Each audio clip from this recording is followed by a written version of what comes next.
I'm Stephen Crowley, a photographer for the New York Times. Recently, I spent time talking to voters in Lehighton, Pennsylvania, a former coal town 86 miles northwest of Philadelphia. People here are deeply divided politically, yet they also share much common ground.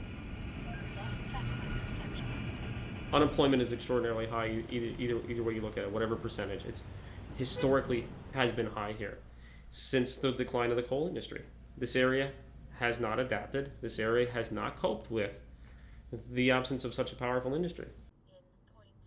I think if people are unemployed, or if they are employed at low-paying jobs with no insurance or little insurance, then every day is a struggle. Every day is just trying to survive. At first, we have to recognize that people deserve health coverage.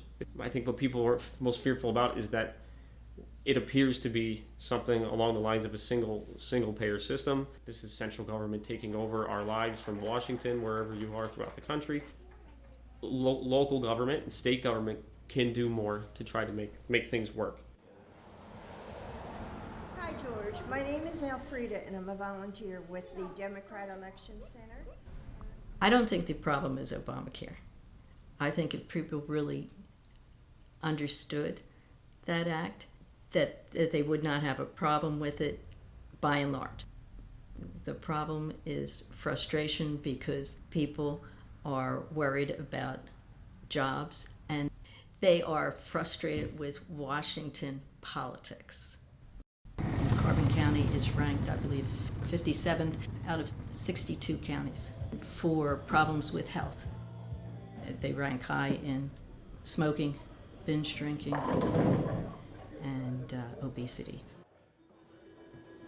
What I will find is a common theme in previous generations that my generation really isn't influenced by are two very simple things, to a degree that are healthy: fear and shame.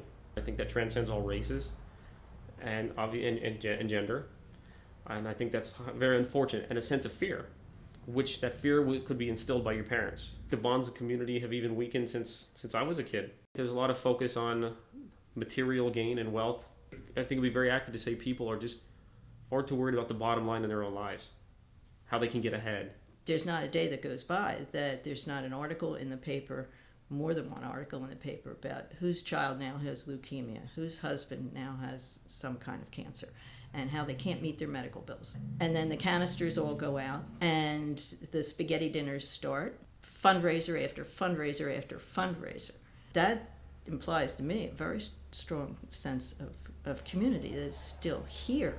However, I don't think that there's a larger sense of community in this country. They don't have that larger sense of community about worrying about people that they don't know, that may be in a city that's only 50 miles away.